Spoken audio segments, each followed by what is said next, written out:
Lepo pozdravljeni, dobrodošli v še eno oddajo Začnimo teden z Lili Sorum. Zakurvljali smo leto, začelo se je, usula so se vaše vprašanja. Kako naj delam na sebi? Saj delam na sebi, zakaj se ne premaknem? Zakaj jaz delam na sebi, druga oseba ne? Kaj narediti, ko greste vi naprej, druga oseba nekako ne? Ogromno nekih vprašanj sem dobila od vas, zato sem se odločila, da bom morda kar celo oddajo posvetila točno temu. Kaj zdaj točno sploh to pomeni? Osebnostna rast, duhovna rast, osebna rast. Kaj bomo sploh še odkrili pravzaprav, česar še nismo? Torej, sebe.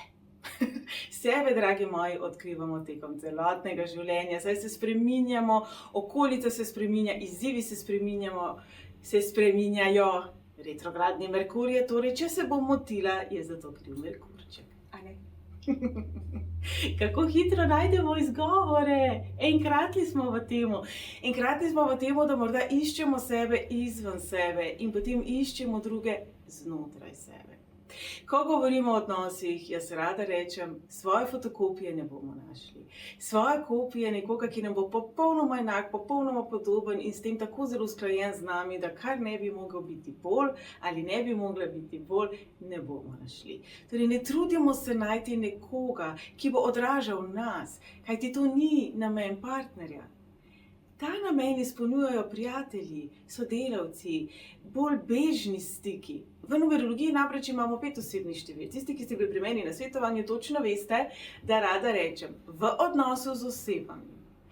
Ko govorimo o plitkih odnosih, z osebami, ki se pogosto srečujemo, pa z njimi nimamo nekega globokega odnosa, pravi sosedje, sodelavci, trgovka v trgovini, nekdo, ki ga vsak dan srečujete ali zelo pogosto rečete živijo, greste na košarko, pogledate film, ne greste pa v neke globine, v neke skrivnosti, v razkrivanje sebe.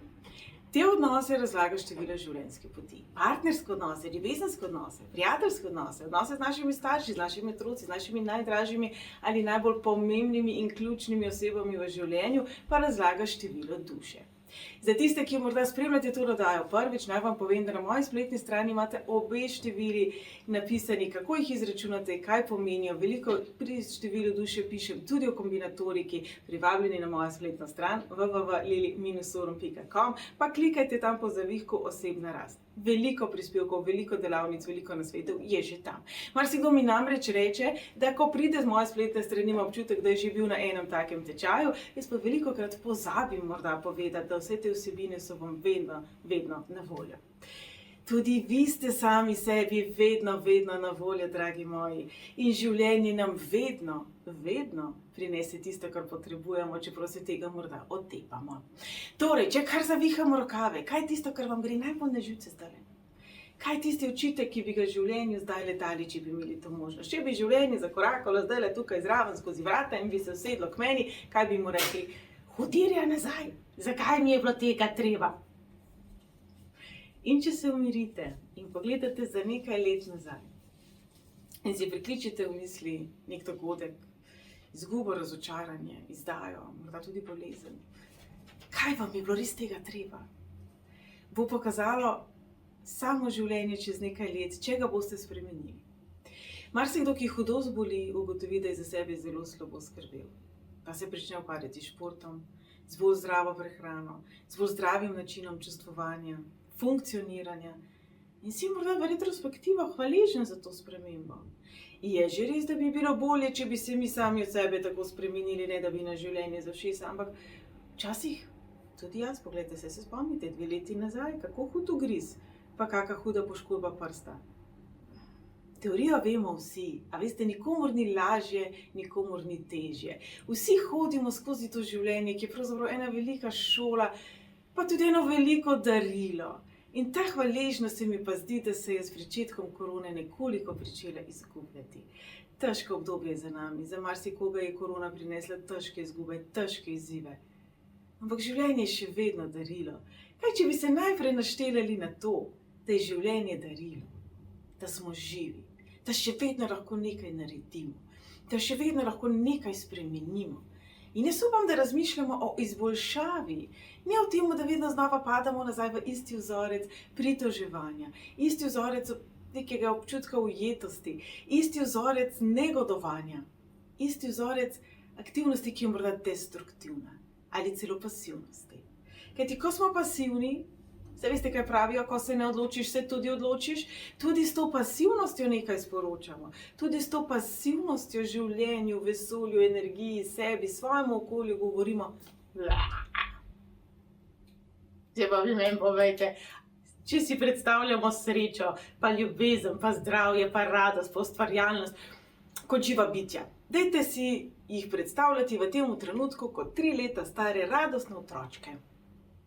Eden je sreča, eden je ljubezen, eden je zdravje. Kaj mislite k nekomu, ki bodo pritekli? K nekomu, kjer vejo, da jim bo dolg čas. Pasivna oseba pa nič kaj dosti ne počne. K nekomu, ki se vedno pritožuje in najde v vsaki rešitvi velik problem in najde problem tudi tam, kjer ga ni. Zakaj bi sreča šla tja? Zakaj bi ljubezen šla tja? Ali pa zdravje, ali pa nevihanost, ali pa radost? Ustvarjalnost bo seveda prišla, pa kaj bo ustvarila? Kaj, če bi se dali nazaj v občutek hvaležnosti? Morda, če ne za ta trenutek, pa za tiste lepe trenutke, za katere verjamem, da jih imate za seboj v življenju. In v najtežjih trenutkih se pokaže največja dragocenost. Naša lastna moč, naše zaupanje, naše sposobnosti. Kdo je naš prijatelj in kdo ni? Veliko vas mi je potožilo, pomagali so mi ljudje, ki jih ne poznam, moji najbližji pa ne. Veliko ljudem se to zgodi. Vem, da to boli, vem, da je to težko, ampak vi niste čisto nič manj vredni in čisto nič manj močni, če se je tudi vam to zgodilo. In če imate za seboj obdobje izzivov, in če ste v tem trenutku v času izzivov, in če ste v času negotovosti, niste edini, kar ne pomeni, da bi vam moglo biti karkoli lažje, se pa v takih trenutkih kaže naša moč. Naša sposobnost, da se obrnemo, da po domače rečem. Naša sposobnost, da se znajdemo, da verjamemo vase, da iščemo, da praskamo, da se ne vdamo v usodo. In seveda pridejo tudi trenutki, ko nam je to pretežko, ko ne zmoremo, ko nekako ne gre, ko imamo občutek, da se bomo sesedli in ko kar naenkrat rečemo vse mi je. Ta trenutek pa je pomembno, da ujamete. Nič ni narobe, če govorimo o trenutku, o tednu, o mesecu, ki je tak. Potrebno pa je aktivno delati na tem, da se boste iz te brezvoljnosti morda spravili ven. Kajti tudi veliko tovrstnih komentarjev prejemam. Ne da se mi več. Šli smo že nekako preko tega občutka, dovolj imam, dost imam, ne grem se tega več v vse mi je. In veste, tudi to ima svoj namen. Ko nam je vse eno, morda odpremo tista vrata, ki jih sicer ne bi, morda nehamo hraniti vse tisto, kar nas moti, nehamo hraniti strah, nehamo hraniti jezo, zamero, nekoga 300-krat prosimo, 300-krat obljubi, 301-krat ne naredi. In pride trenutek, ko to, česar smo si želeli, več nima vrednosti in rečemo vse eno. Morda počnem potem to, karkoli je, pričnemo iskati drugje. Morda si to začnemo dajati sami. Nehamo pa več dajati moč temu, kar nas je tako zelo prizadelo in tolikokrat, 300-krat razočara. In ko rečemo ne vem, jaz pa res več ne vem. Tudi tega je bilo veliko. In verjamem, da glede na to, da letos stopamo v obdobje raziskovanja, da bodo trenutki, ko boste rekli, to pa res ne vem, kaj pa vem? Vem, jaz mislim, da ima 2 razlagi. Prva razlaga je vem, da ne. Velikokrat, ko vam nekdo reče, ne vem, če bom lahko, pa če nima poguma, da bi rekel, vem, da ne, ampak zdaj sam pravim, najdete nek razlog, izgovor, opravičilo od zdravnika, da bom lahko argumentiral, zakaj pa res ne moram. To mi je žal. Velikokrat ta ne vem pravzaprav skriva vem, da ne, ki si ga še ne upamo priznati, ki ga morda še ne vemo. Po drugi strani pa ta ne vem odpira vrata znova drugačnim priložnostim, drugačnim načinom razmišljanja, drugačnim pustolovščinam, drugačnim pristopom. Tako da kadarkoli se slišite, da ste rekli ne vem, se vprašajte, ali gre za to, da ne, ali gre pravzaprav za to, da iščete neke nove poti. Leto 2021 je prineslo veliko sprememb, prineslo je pa tudi veliko občutka ujetosti. Lansko leto smo bili zelo čustveni, zdrava ljubezen do sebe je vedno izziv. Dom, družina, odnosi, romantika, vse te stvari so vedno na nek način izziv. In prav je tako, kajti tudi samo življenje je vedno na nek način izziv. In če se mi tega lotimo pustolovsko in rečemo, no da vidimo, kam me bo pa danes to popotovanje po mojem življenju pripeljalo, je to čisto nekaj drugega, kot če smo poklopani in smo prepričani, da nič lepega nas več ne čaka in pravzaprav karkoli se bo zgodilo, se bo itak slej ko prej izkazalo za slabo. Vse v naravi išče harmonijo, vse v naravi išče ravnovesjenost, uravnovesje, enakopravnost, enakovrednost. To morda malo pozabljamo v odnosih. Po drugi strani pa se mi zdi, da če smo preveč po regelcih, preveč v škatli, preveč, poglejte, tudi jaz zdaj ne sedim na sredini. Zato nisem nič manj, nič več, samo nisem na sredini. Marsikdaj enostavno nismo poravnani sami s svojo energijo, sami s svojim poslanstvom, sami s svojimi načeli. In tu se je potrebno ustaviti. Kadar niste več poravnani s svojimi načeli, kadar pohodite svoje vrednote, svojo lastno vrednost, svoje prepričanja, da bi nekomu ugodili, je to velik alarm. Kadar vidite, da se to ponavlja, kadar vidite, da to od vas nekdo zahteva, absolutno govorimo o toksičnem odnosu. In danes imamo na voljo toliko dobrih knjig na to temo. Knjigo Čustveni vampirji vedno pohvalim. V objemu narcisa je še ena taka zelo dobra knjiga. Obedve razlagata način, kako ljudje, ki morda čustvujejo zelo drugače kot mi, funkcionirajo. Veliko tovrstnih zgodb sem od vas slišala lansko leto. Veliko vas je končno spregovorilo o odnosu, ki vas je zatiral, pa vam nihče ni verjel, da je temu tako. Veliko se tudi sicer v svetovnem merilu govori o teh mehanizmih, o bullyingu, o gaslightingu in tako naprej, o ghostanju. Dajte poseči po dobri knjigi, dajmo brati strokovno literaturo. Veliko tega na voljo tudi na internetu, seveda pa je potrebno biti pozoren, kaj čisto vsak, no, pa res ni strokovnjak tega, kar počne. Torej, malo te zdrave kmečke pameti in presoje dajmo uporabiti, predvsem pa se dajmo angažirati. Se pravi, če bi zdaj vzeli en velik zvezek in bi rekli, ok, leto se je začelo, energije nas podpirajo osebni rasti, osebnostni rasti, duhovni rasti, našemu razvoju, našemu dvigu sebe kot kvalitete. Kje bom začel?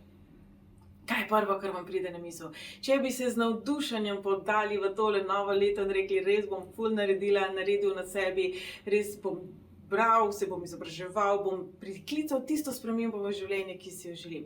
Kajte, veste, 2024 nam točno to prinaša. Leto 2024 bo leto akcije, manifestacije, reorganiziranja, postavljanja našega življenja vendarle v obliko, kot si jo mi želimo. Ampak do tega je treba priti. In vse te miselne vzorce, ki jih bomo v letošnjem letu malo drugače naštelali, bomo videli njihovi rezultati v naslednjem letu. Torej, če čisto po domače rečem, ega splača se vam. Leto se nam resnično splača delati sebi, resnično splača poslušati našo lastno resnico. Kar v easy pomeni piti več vode, da grejo toksini tudi iz telesa ven, da lažje naše telo deluje, da ga malo podmažemo, biti več v naravi. Absolutno biti več v naravi. Število 7 simbolizira mir, tišino, meditacijo, povezovanje z naravo in svojim jazom. V mnogih oddajah sem omenjala, Indijanci ta čas tik pred sončnim vzhodom verjamejo, da je namenjen človeškemu bitju. Da je to tisti trenutek v naravi, ki je namenjen nam, ko lažje sebe slišimo, ko se lažje povezujemo z naravo, s predniki, z višjim jazom, z našimi vodniki, z angeli, z energijami nasploh. Torej, ne glede na to, kaj je vam blizu? Ali so to vzhodnjaške modrosti? Ali so to šamanistične modrosti? Ali je to tudi krščanstvo? Ali je to... Jaz sem pa že skoraj hotela reči teorija zarote. Katerakoli tehnika vam je blizu, super, dajte jo uporabljati. Mnogokrat si kupimo knjigo, pa jo ne preberemo. Mnogokrat preberemo knjigo, pa potem tega ne delamo. Jaz bom rekla, ni vse za vsakogar. Nekomu pašejo informacije, nekomu ne. Nekdo uživa v meditaciji, nekdo ne. Tudi joga je zelo duhovno udejstvovanje v telesu, če jo pravilno izvajamo. Enako je tudi tek, športna aktivnost. Se pravi, postavimo sebe nekako nazaj v telo, kajti v telesu smo doma in tukaj smo mi. In se prenehajmo iskati v drugih, in se prenehajmo morda tako zelo ukvarjati z ogledali in s tem, kaj nam je nekdo rekel in zakaj nam je nekdo rekel in kako nam je nekdo rekel in kdaj nam je nekdo rekel in kako si nam je sploh to upal reči. In se pričnimo poslušati, kaj je tisto, kar vam vaše telo sporoča preko počutja, preko morda utrujenosti, preko morda razdražljivosti, morda glavobola. Kaj je tisto, kar vam sporoča? Kaj je tisto, kar vi sami sebi 24 ur na dan govorite? Kaj je tisto, kar v vašem ozadju vi razmišljate? Jaz tudi zdaj se z vami pogovarjam, pa vmes razmišljam, koliko je ura. Kaj je tisti podtalni pogovor, ki ga imate? In čemu je podoben? Glejte, sedmica je tista, ki simbolizira podzavest. Naša podzavest pa nalaga informacijo od trenutka, ko smo bili rojeni, in marsikatera teorija zagovarja dejstvo, da tudi že prej. Se pravi, tudi vse tisto, kar je naša mama slišala iz okolice, občutila, pojedla, sama sebi povedala, se pravi, tudi njen notranji dvogovor imamo naložen v naši podzavesti.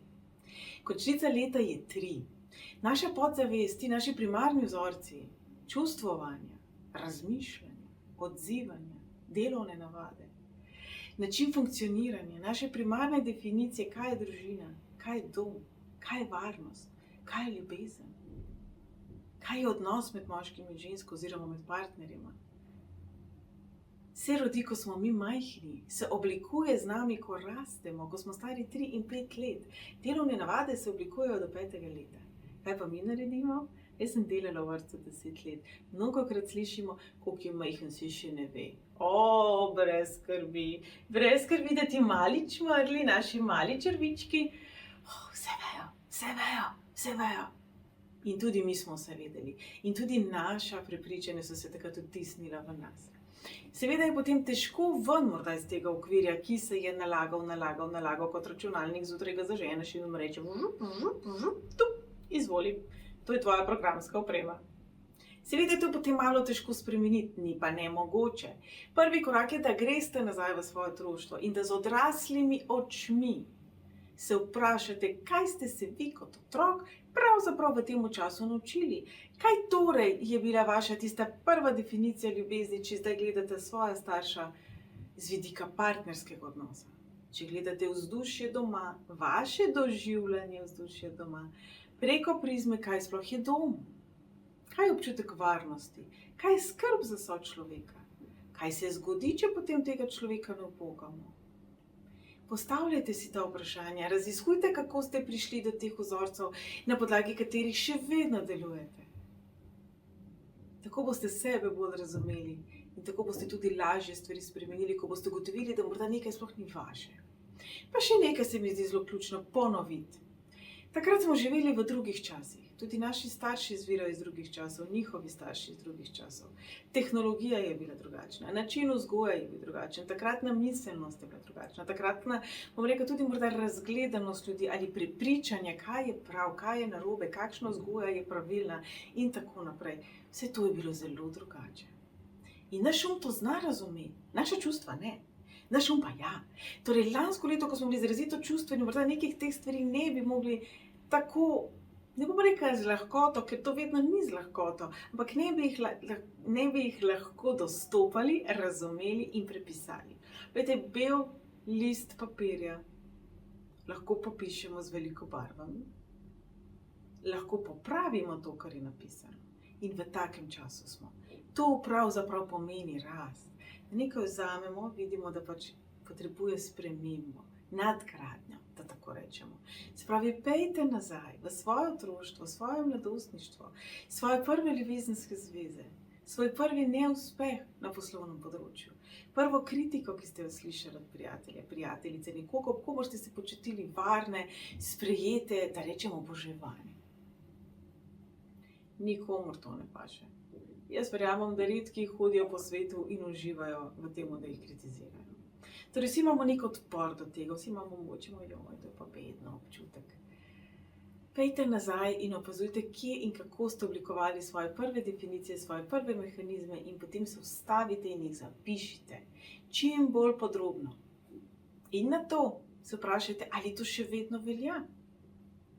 Zadnjič sem mogoče malo grobo rekla, če pa se to skozi tako delalo, to ni izgovor, to ne more biti argument. To, da se je nekaj počelo 300, 600, 900 let, ni argument, ker potem gremo lahko nazaj v jame, nehamo uporabljati internet, nehamo uporabljati elektriko in še marsikaj. Kaj je tisto, kar danes ne potrebujete več? Kaj ste morda v danem odnosu, v dani situaciji potrebovali? Kot otrok ste potrebovali plenice. Dejstvo. Danes jih ne potrebujete več. Veliko miselnih procesov pa še vedno kar nalagamo, zaganjamo in se z njimi ukvarjamo, kljub temu, da jih ne potrebujemo več. In temu je namenjeno letošnje leto, pravzaprav nekemu inventurnemu popisu, na kakšen način delujemo, kako delujemo, zakaj delujemo in ali to sploh še rabimo. Če ste bili v zelo toksičnem odnosu, če ste bili prevarani, če ste bili izdani, če vam je partner umrl, vse to so zelo čustveno intenzivne stvari in ne gre čez noč, absolutno ne. Ampak tudi pri tem procesu sodeluje in vas lahko prepričuje, da če je šlo tlele zelo slabo, ko bi šlo šele lahko na svet. Če je že tukaj, ne? Ko smo mladi pa pametni, pa vse to, pa smo se tako opekli. Ne vemo, če bi to lahko še enkrat zmogli. In potem se raje zapremo. In dokler govorimo o procesu zdravljenja, to, da se zapremo, niti ni napačno, kajti potrebujemo to varnost, potrebujemo ta odmik. Torej, če opažate, da rabite več miru, več tišine, absolutno tudi to bo vpliv letošnjega leta. Potrebovali bomo ta odmik. Kajti kako bi pa sicer slišali svoje misli, če smo vedno v hrupnem okolju, v nekem bučnem pogovoru, kaj šele prepiru, vsak dan posebej. Kako bomo slišali svoje misli? Kako jih bomo prepoznali, zaznali, z njimi delovali? Torej, letošnje leto je namenjeno tudi temu, da smo malo bolj sami s seboj. Zdaj pa opozorilo za vse tiste, ki ste težko sami s seboj. Ne zameriti svojim prijateljem, svojim partnerjem, ljudem, ki jih imate radi, če bodo potrebovali več časa zase. Vsi tisti, ki boste pa resnično potrebovali pravi odmik, boste mogoče z nekom tudi presekali komunikacijo, pa vas spodbujam, da to primerno skomunicirate, da poveste človeku, potrebujem več časa zase, rabim razmisliti. Pa zdaj ne govorim o tem klasičnem scenariju, ko se dva spoznata, pa se ena oseba ne želi vezati, pa potem to bolj kot ne uporabi kot izgovor, moram še sebe najti. Govorimo o tem, da dejansko so trenutki, so obdobja, ko rabimo preprosto svoj mir, ko se rabimo naspati, ko se rabimo sploh sami sebe srečati, s tem rečem, ko rabimo pravzaprav biti sami seboj. In do tega imate vso pravico in zato se ne rabite opravičevati, ne rabite argumentirati, ne rabite prositi za dovoljenje. Potrebujete samo svoje življenje tako organizirati, da bo to izvedljivo. Tukaj ciljam na situacije, ko imate majhnega otročka, ko imate tudi druge obveznosti, ko ste morda ko je vaša prisotnost zelo dobrodošla in potrebna. Gre samo za stvar organizacije. In verjamem, da jo boste zmogli. Torej, čas zase, poslušati sebe, svojega notranjega otroka. Včasih pa nam življenje pri tem pomaga. Včasih se nam zgodi kaj slabega ali kaj zelo radostnega, včasih vidimo film, ki se nas zelo dotakne, beremo knjigo, lahko tudi ljubezenski roman, pa si mislimo, jaz bi tudi. Veliko bo teh dražljajev zunanjega sveta, ki pa so namenjeni temu, da mi opazujemo, kaj je za nas dobro in kaj ne. Tudi ko gremo v trgovino, denimo zbirati obleko, probamo, ali nam je prav, probamo, ali na nas dobro stoji, probamo, ali nam je udobno. Potem pogledamo, ali bo trpežna in tako naprej. Podobno je z mislimi. Kaj, če bi na misli pričeli gledati na takšen način? Kaj, če bi na vzorec delovanja pričeli gledati na takšen način? Denimo, da ste zelo impulzivni, nekaj vam ni prav, začnete kričati, mečete stvari, grozite, se pač spucate in potem čez 2 uri vi ste v redu, vaša okolica pa ne tako zelo. In potem jo morda celo očitate, da kaj pa zdaj si ti nič nisem hotel. Če prepoznavate, da mogoče ta način funkcioniranja ni najbolj, ne ustvarja rezultatov, ki si jih vi želite, čeprav bo morda sogovornik tiho, ampak vam zagotavljam, vsi tisti, ki radi to počnete, vam polagam na srce, vi lahko dosežete, da bo sogovornik utihnil. Ampak sogovornika, esenco te osebe, boste pa izgubili ravno s tem. Torej, če vidite, da nekaj, kot počnete, ne funkcionira, oziroma vam ne prinaša to, česar si želite, katere misli to ustvarjajo, kateri način delovanja, pišite si stvari. To vam pa polagam na dušo letošnjega leta. Pišite si stvari. Zapišite si vse, kar vas moti na začetku leta. Zapišite si tudi, s katerimi osebami morda ne greste več skupaj. boste videli, da tekom leta bomo vse bolj pozorni na energije, pozorni na vibracije, pozorni na to, kako se počutimo ob drugi osebi. Ta proces je pričel že lansko leto. Torej, če bi se zgodilo letos, da pač enostavno več ni do tega, da bi vedno znova poslušali isto jamranje, da bi bili vedno znova z osebami, s katerimi potem, ko greste narazen, ste zelo utrujeni, opazili boste, da boste raje imeli svoj lasten mir kot krep. Opazili boste, da z določenimi osebami preprosto več nekako niste poravnani. Tudi s tem je vse v redu. Včasih v življenju pride tako, pa imamo malo pauze, pa se potem čez nekaj časa morda v drugačnih okoliščinah na drugačen način znova najdemo. Letošnje leto ne bo slabo leto, bo pa zahtevno leto. Število 7 simbolizira perfekcionizem. Vsi tisti, ki imate sedmice v svojih osebnih številih, dobro veste, o čemu govorim. Do drugih potrpežljivi, razumevajoči do sebe, tako zelo strogi, tako zelo zahtevni in potem vam drugi rečejo, pa preveč zahtevaš od sebe, vam se to sploh ne zdi. Ta natančnost je pomembna, ta zahtevnost do sebe je pomembna. Pomembna pa je tudi presoja, kdaj. In jaz vam potem vedno rečem, super je, da ste takšni, če bi bili srčni kirurg in bi presajali srce, da bez, če pa kuhate kavo, pomivate po tleh, morda ni potrebno, da ste tako zelo picaj zlasti. In to velja za vse nas. Dajmo se vprašati, katere situacije, katere odnose, katere navade, kaj tisto v življenju resnično želimo negovati, vlagati čas, pozornost, tudi denar v to. Kaj pa morda, če si to upamo priznati, ni več vredno toliko nas, toliko naše energije, prosjačenja na koncu dneva, če se vrnemo na toksične odnose, če se vrnemo na to, da morda druga oseba resnično nam ne daje to, za kar jo prosimo ali kaj prosimo. Rek, slepa oseba vam ne more povedati, kaj vidi, in naga oseba vam ne more dati srajce, je še kako zelo resničen. Mnogokrat te osebe ni, da nočejo, morda ne zmorejo, morda ne znajo, morda res nočejo. Morda jim je bolj prav, da ste vi nekako v podrejenem položaju, da jih prosite, ker ste tako zelo pomembni, ker vi pa resnično potrebujete, saj ne morete preživeti brez tega nekaj od njih. V bistvu morda sploh ni tako zelo pomembno, kaj za tem stoji, ampak ste pomembni vi, ker pred tem stojite vi. Ne pozabite na svoj položaj, ne pozabite na svojo moč. Ne pozabite na to, da si zaslužite vse dobro. Potrebno pa je znati presoditi, kaj je tisto, kar res potrebujemo, česar si res želimo in brez česar ne želimo biti. Kajti naš je veličasten. Naš marsikdaj določene besede tako malo poenoti. In jaz velikokrat, ko govorimo o perfekcionizmu, o tem, da smo prezahtevni do sebe, prestrogi do sebe, pa morda zelo premalo do drugih, poudarjam, dejstvo, da nekaj zmorete, ne pomeni, da morate. Torej, s to mislijo bi zaključila današnjo oddajo. Najdemo nek balans. To, da jaz zmorem tole, da se dotakniti, ne pomeni, da se moram tega zdaj držati. To, da jaz tamle ne zmorem se dotakniti, ne pomeni, da je z mano kaj narobe. Naši dometi v življenju so različni. Tale je easy, z tega se moram pomalo potruditi. Naša presoja pa je, kaj tisto, kar je za nas pomembno. Kaj potrebujemo v odnosih, pa tudi v odnosih, a veste, je razlika, je partnerski odnos, je prijateljski odnos, poslovni odnos. Kaj potrebujete v zdravju, se pravi za svoje zdravje, kaj je tisto, kar vi potrebujete, kaj potrebujete za lastno pamet, kaj potrebuje vaše duhovno bitje, kako se tu lahko razvijate, kaj potrebuje vaše čustveno bitje. Torej, če gremo nazaj k prispodobi sreča, zdravje, ljubezen, pritegnili jih boste tako, da boste tudi vi radostni in da boste hvaležni. Torej, spomnimo se, da je življenje darilo tudi takrat, ko so pred nami težki izzivi in da po vsej verjetnosti, ko bomo prišli ven iz tega temnega tunela, bomo zagledali prečudovit razgled boljšega življenja na vsaj en način.